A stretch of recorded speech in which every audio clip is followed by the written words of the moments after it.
የጌታችን የኢየሱስ ክርስቶስ ወንጌል ቅዱስ ማቴዎስ እንደጻፈው ምዕራፍ 1 የዳዊት ልጅ የአብርሃም ልጅ የኢየሱስ ክርስቶስ ትውልድ መጽሐፍ።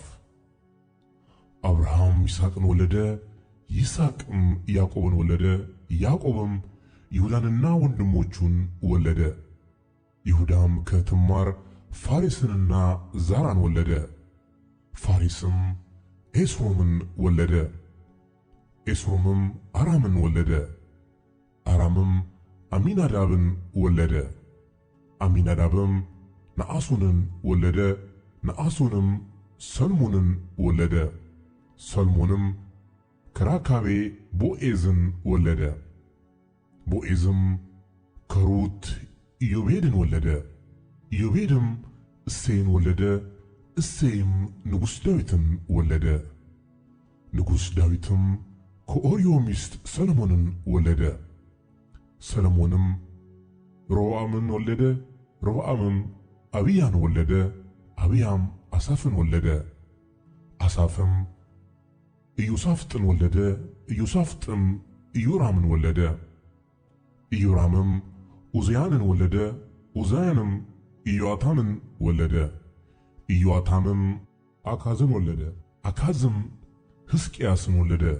ሕዝቅያስም ምናሴን ወለደ። ምናሴም አሞጽን ወለደ። አሞጽም ኢዮስያስን ወለደ። ኢዮስያስም በባቢሎን ምርኮ ጊዜ ኢኮያንንና ወንድሞቹን ወለደ።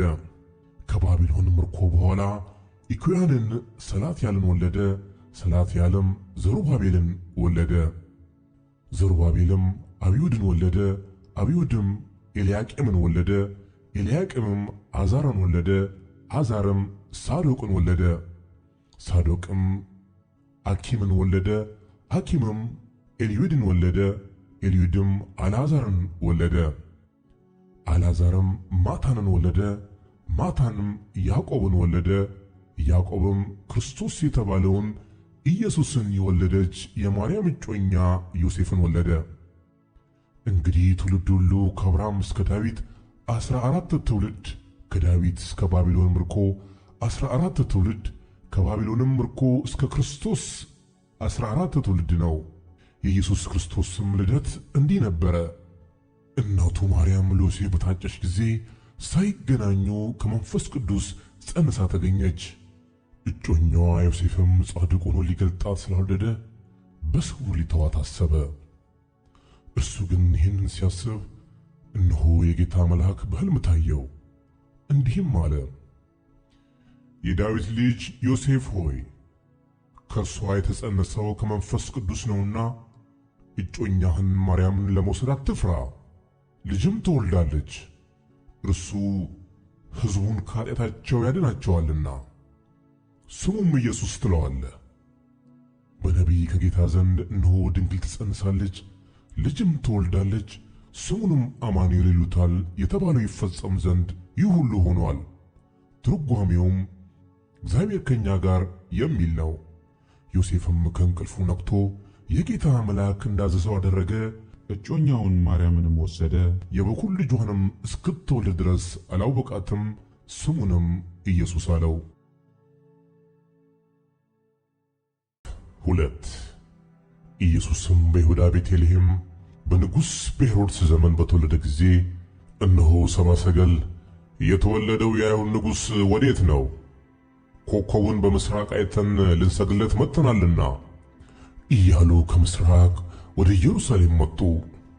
ንጉሥ ሄሮድስም ሰምቶ ደነገጠ። ኢየሩሳሌምም ሁሉ ከእርሱ ጋር የካህናትም አለቆች የሕዝቡንም ጻፎች ሁሉ ሰብስቦ ክርስቶስ ወዴት እንዲወለድ ጠየቃቸው። እነርሱም አንቺ ቤተልሔም የይሁዳ ምድር ከይሁዳ ገዦች ከቶ አታንሽም፣ ሕዝቤን እስራኤልን የሚጠብቅ መስፍን ካንቺ ይወጣልና ተብሎ በነቢይ እንዲህ ተጽፏልና በይሁዳ በቤተልሔም ነው አሉት። ከዚያ በኋላ ሄሮድስ ሰብአ ሰገልን በስውር ጠርቶ ኮከቡ የታየበትን ዘመን ከእነርሱ በጥንቃቄ ተረዳ። ወደ ቤተልሔምም እነርሱን ሰዶ ሂዱ፣ ስለ ሕፃኑ በጥንቃቄ መርምሩ፣ ባገኛችሁትም ጊዜ እኔ ደግሞ መጥቼ እንድሰግድለት ንገሩኝ አላቸው። እነርሱም ንጉሡን ሰምተው ሄዱ። እነሆም በምስራቅ ያዩት ኮከብ ሕፃኑ ባለበት ላይ መጥቶ እስኪቆም ድረስ ይመራቸው ነበር። ኮከቡንም ባዩ ጊዜ በታላቅ ደስታ እጅግ ደስ አላቸው። ወደ ቤትም ገብተው ሕፃኑን ከእናቱ ከማርያም ጋር አዩት። ወድቀውም ሰገዱለት። ሳጥኖቻቸውንም ከፍተው እጅ መንሻ ወርቅና ዕጣን ከርቤም አቀረቡለት። ወደ ሄሮድስም እንዳይመለሱ በሕልም ተረድተው በሌላ መንገድ ወደ ሀገራቸው ሄዱ። እነርሱም ከሄዱ በኋላ እነሆ የጌታ መልአክ በሕልም ለዮሴፍ ታይቶት ሄሮድስ ሕፃኑን ሊገለው ይፈልገዋልና ተነሳ፣ ሕፃኑንና እናቱንም ይዘህ ወደ ግብፅ ሽሽ፣ እስክነግርህም ድረስ በዚያ ተቀመጥ አለው። እርሱም ተነስቶ ሕፃኑንና እናቱን በሌሊት ያዘና ከጌታ ዘንድ በነቢይ ልጄን ከግብፅ ጠራሁት የተባለው እንዲፈጸም ወደ ግብፅ ሄደ። ሄሮድስም እስኪሞት ድረስ በዚያ ኖረ።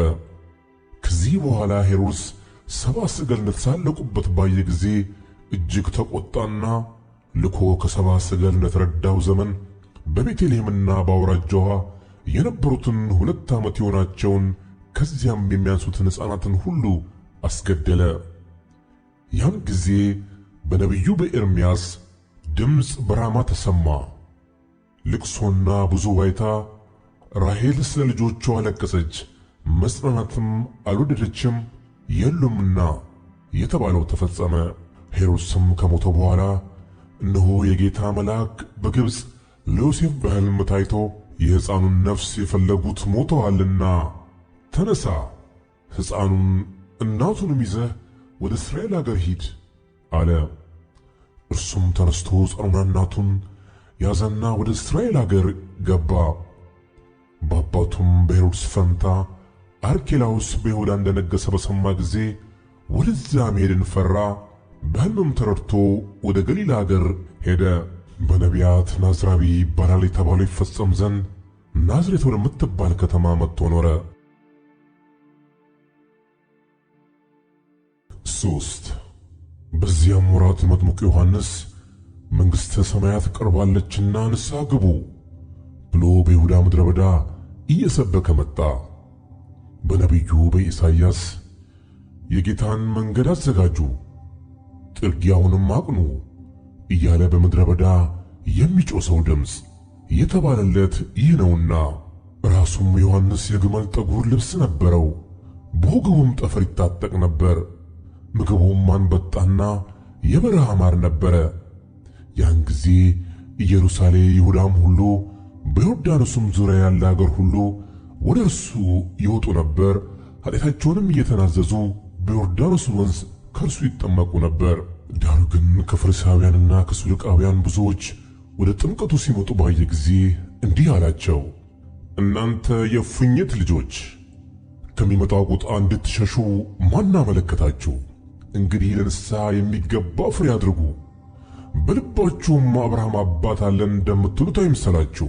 እላችኋለሁና ከነዚህ ድንጋዮች ለአብርሃም ልጆች ሊያስነሳለት እግዚአብሔር ይችላል። አሁንስ ምሳር በዛፎች ስር ተቀምጧል። እንግዲህ መልካም ፍሬ የሚያደርግ ዛፍ ሁሉ ይቆረጣል፣ ወደ እሳትም ይጣላል። እኔስ ለንስሐ በውሃ አጠምቃችኋለሁ። ጫማውን እሸከም ዘንድ የማይገባኝ ከኔ በኋላ የሚመጣው ግን ከኔ ይልቅ ይበረታል። እርሱ በመንፈስ ቅዱስ በእሳትም ያጠምቃችኋል። መንሹም በእጁ ነው፣ አውድማውንም ፈጽሞ ያጠራል፣ ስንዴውንም በጎተራው ይከታል፣ ገለባውን ግን በማይጠፋ እሳት ያቃጥለዋል። ያን ጊዜ ኢየሱስ በዮሐንስ ሊጠመቅ ከገሊላ ወደ ዮርዳኖስ መጣ። ዮሐንስ ግን እኔ በአንተ ልጠመቅ ያስፈልገኛል፣ አንተም ወደ እኔ ትመጣለህን ብሎ ይከለክለው ነበር። ኢየሱስም መልሶ አሁንስ ፍቀድልኝ፣ እንግዲህ ጽድቅን ሁሉ መፈጸም ይገባናልና አለው። ያን ጊዜ ፈቀደለት። ኢየሱስም ከተጠመቀ በኋላ ወዲያው ከውሃ ወጣ። እነሆ ሰማያት ተከፈቱ፣ የእግዚአብሔር መንፈስ እንደ ርግብ ሲወርድ በእርሱ ላይም ሲመጣ አየ። እነሆም ድምፅ ከሰማይ መጥቶ በእርሱ ደስ የሚለኝ የምወደው ልጄ ይህ ነው አለ።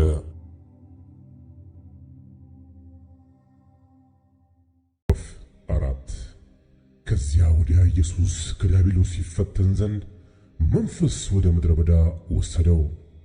40 ቀንና 40 ሌሊትም ከጦመ በኋላ ተራበ። ፈታኝም ቀርቦ የእግዚአብሔር ልጅ ከሆንክ እነዚህን ድንጋዮች እንጀራ እንዲሆኑ በል አለው። እርሱም መልሶ ሰው ከእግዚአብሔር አፍ በሚወጣው ቃል ሁሉ እንጂ በእንጀራ ብቻ አይኖርም ተብሎ ተጽፏል አለው። ከዚያ በኋላ ዲያብሎስ ወደ ቅድስት ከተማ ወሰደውና እርሱን በመቅደስ ጫፍ ላይ አቁሞ መላእክቱን ስላንተ ያዝልሃል፣ እግርህንም በድንጋይ ከቶ እንዳትሰናከል በእጃቸውም ያነሱሃል ተብሎ ተጽፏልና የእግዚአብሔር ልጅስ ከሆንክ ወደ ታች ራስን ወርውር አለው። ኢየሱስም ጌታ አምላክህን አትፈታተነው ተብሎ ደግሞ ተጽፏል አለው። ደግሞ ዲያብሎስ እጅግ ረጅም ወደ ሆነ ተራራ ወሰደው።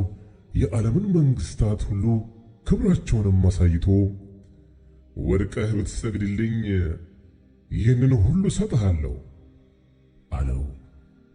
ያን ጊዜ ኢየሱስ ሂድ አንተ ሰይጣን፣ ለጌታ ለአምላክ ስገድ እርሱንም ብቻ አምልክ ተብሎ ተጽፏልና አለው። ያን ጊዜ ዲያብሎስ ተወው፣ እነሆም መላእክት ቀርበው ያገለግሉት ነበር። ኢየሱስም ዮሐንስ አልፎ እንደተሰጠ በሰማ ጊዜ ወደ ገሊላ ፈቀቅ ብሎ ሄደ። ናዝሬትንም ትቶ በዛብሎንና በንፍታሌም አገር በባሕር አጠገብ ወዳለችው ወደ ቅፍርናሆም መጥቶ ኖረ። በነቢዩም በኢሳይያስ የዛብሎን ምድርና የንፍታሌም ምድር የባሕር መንገድ በዮርዳኖስ ማዶ የአሕዛብ ገሊላ በጨለማ የተቀመጠው ሕዝብ ታላቅ ብርሃን አየ። በሞት አገርና ጥላ ለተቀመጡትም ብርሃን ወጣላቸው የተባለው ይፈጸም ዘንድ ይህ ሆነ። ከዚያ ዘመን ጀምሮ ኢየሱስ መንግሥተ ሰማያት ቀርባለችና ንስሐ ግቡ እያለ ይሰብክ ጀመር። በገሊላ ባሕር አጠገብ ሲመላለስም ሁለት ወንድማማቾች ጴጥሮስ የሚሉትን ስምዖንን ወንድሙንም እንድርያስን መረባቸውን ወደ ባሕር ሲጥሉ አየ። ዓሣ አጥማጆች ነበሩና። እርሱም በኋላዬ ኑ፣ ሰዎችና አጥማጆች እንድትሆኑ አደርጋችኋለሁ አላቸው። ወዲያውም መረባቸውን ትተው ተከተሉት። ከዚያም እልፍ ብሎ ሌሎች ሁለት ወንድማማች የዘብዴዎስ ልጆች ያዕቆብንና ወንድሙንም ዮሐንስን ከአባታቸው ከዘብዴዎስ ጋር በታንኳ መረባቸውን ሲያበጁ አየ። ጠራቸውም፣ እነርሱም ወዲያው ታንኳይቱንና አባታቸውን ትተው ተከተሉት። ኢየሱስም በምኵራቦቻቸው እያስተማረ የመንግሥትንም ወንጌል እየሰበከ በሕዝብም ያለውን ደዌና ሕመም ሁሉ እየፈወሰ በገሊላ ሁሉ ይዞር ነበር።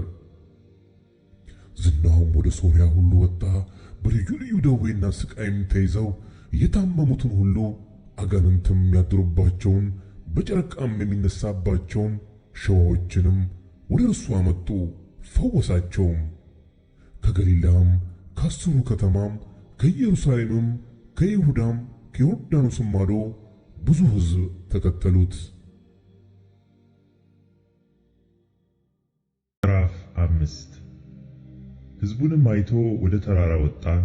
በተቀመጠም ጊዜ ደቀ መዛሙርቱ ወደ እርሱ ቀረቡ። አፉንም ከፍቶ አስተማራቸው፣ እንዲህም አለ። በመንፈስ ድሆች የሆኑ ብፁዓን ናቸው፣ መንግሥተ ሰማያት የእነርሱ ናትና። የሚያዝኑ ብፁዓን ናቸው፣ መጽናናትን ያገኛሉና። የዋሆች ብፁዓን ናቸው፣ ምድርን ይወርሳሉና። ጽድቅን የሚራቡና የሚጠሙ ብፁዓን ናቸው፣ ይጠግባሉና። የሚምሩ ብፁዓን ናቸው፣ ይማራሉና። ልበ ንጹሖች ብፁዓን ናቸው፣ እግዚአብሔርን ያዩታልና። የሚያስተራርቁ ብፁዓን ናቸው፣ የእግዚአብሔር ልጆች ይባላሉና። ስለ ጽድቅ የሚሰደዱ ብፁዓን ናቸው፣ መንግሥተ ሰማያት የእነርሱ ናትና። ሲነቅፏችሁና ሲያሳድዷችሁ በእኔም ምክንያት ክፉውን ሁሉ በውሸት ሲናገሩባችሁ ብፁዓን ናችሁ። ዋጋችሁ በሰማያት ታላቅ ነውና ደስ ይበላችሁ፣ ሐሴትም አድርጉ። ከእናንተ በፊት የነበሩትን ነቢያትን እንዲሁ አሳደዋቸዋልና። እናንተ የምድር ጨው ናችሁ። ጨው አልጫ ቢሆን ግን በምን ይጣፍጣል? ወደ ውጭ ተጥሎ በሰው ከመረገጥ በቀር ወደፊት ለምንም አይጠቅምም። እናንተ የዓለም ብርሃን ናችሁ። በተራራ ላይ ያለች ከተማ ልትሰወር አይቻላትም። መብራትንም አብርተው ከእንቅብ በታች አይደለም እንጂ በመቅረዙ ላይ ያኖሩታል፣ በቤት ላሉት ሁሉም ያበራል። መልካሙን ሥራችሁን አይተው በሰማያት ያለውን አባታችሁን እንዲያከብሩ ብርሃናችሁ እንዲሁ በሰው ፊት ይብራ።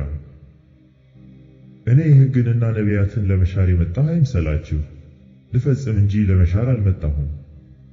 እውነት እላችኋለሁ፣ ሰማይና ምድር እስኪያልፍ ድረስ ከሕግ አንዲት የውጣ ወይም አንዲት ነጥብ ከቶ አታልፍም፣ ሁሉ እስኪፈጸም ድረስ። እንግዲህ ከነዚህ ከሁሉ ካነሱት ትእዛዛት አንዲቱን የሚሽር ለሰውም እንዲሁ የሚያስተምር ማንም ሰው በመንግሥተ ሰማያት ከሁሉ ታናሽ ይባላል። የሚያደርግ ግን የሚያስተምርም ማንም ቢሆን እርሱ በመንግሥተ ሰማያት ታላቅ ይባላል። እላችኋለሁና ጽድቃችሁ ከጻፎችና ከፈሪሳውያን ጽድቅ ካልበለጠ ወደ መንግሥተ ሰማያት ከቶ አትገቡም። ለቀደሙት አትግደል እንደተባለ ሰምታችኋል። የገደለም ሁሉ ፍርድ ይገባዋል። እኔ ግን እላችኋለሁ፣ በወንድሙ ላይ የሚቆጣ ሁሉ ፍርድ ይገባዋል። ወንድሙንም ጨርቃም የሚለው ሁሉ የሸንጎ ፍርድ ይገባዋል። ደንቆሮ የሚለውም ሁሉ የገሃነመ እሳት ፍርድ ይገባዋል። እንግዲህ መባህን በመሠዊያው ላይ ብታቀርብ፣ በዚያም ወንድምህ አንዳች ባንተ ላይ እንዳለው ብታስብ፣ በዚያ በመሠዊያው ፊት መባህን ትተህ ሂድ። አስቀድመህም ከወንድምህ ጋር ታረቅ፣ በኋላም መጥተህ መባህን አቅርብ። አብረኸው በመንገድ ሳለህ ከባላጋራህ ጋር ፈጥነህ ተስማማ። ባለጋራ ለዳኛ እንዳይሰጥህ፣ ዳኛም ለሎሌው፣ ወደ ወህኒም ትጣላለህ። እውነት እልሃለሁ፣ የመጨረሻዋን ሳንቲም እስክትከፍል ድረስ ከቶ ከዚያ አትወጣም። አታመንዝር እንደተባለ ሰምታችኋል። እኔ ግን እላችኋለሁ፣ ወደ ሴት ያየ ሁሉ የተመኛትም ያን ጊዜ በልቡ ከእርሷ ጋር አመንዝሯል። ቀኝ ዓይንህንም ብታሰናክልህ አውጥተህ ካንተ ጣላት። ሙሉ ሰውነትህ በገሃነም ከሚጣል ይልቅ ከአካላትህ አንድ ቢጠፋ ይሻላልና። ቀኝ እጅህም ብታሰናክልህ ቆርጠህ ካንተ ጣላት። ሙሉ ሰውነትህ በገሃነም ከሚጣል ይልቅ ከአካላትህ አንድ ቢጠፋ ይሻላልና። ሚስቱን የሚፈታት ሁሉ የፍችዋን ጽሕፈት ይስጣት ተባለ። እኔ ግን እላችኋለሁ፣ ያለ ዝሙት ምክንያት ሚስቱን የሚፈታት ሁሉ አመንዝራ ያደርጋታል፣ የተፈታችውንም የሚያገባ ሁሉ ያመነዝራል። ደግሞ ለቀደሙት በውሸት አትማል፣ ነገር ግን መሐላዎችህን ለጌታ ስጥ እንደተባለ ሰምታችኋል። እኔ ግን እላችኋለሁ፣ ከቶ አትማሉ።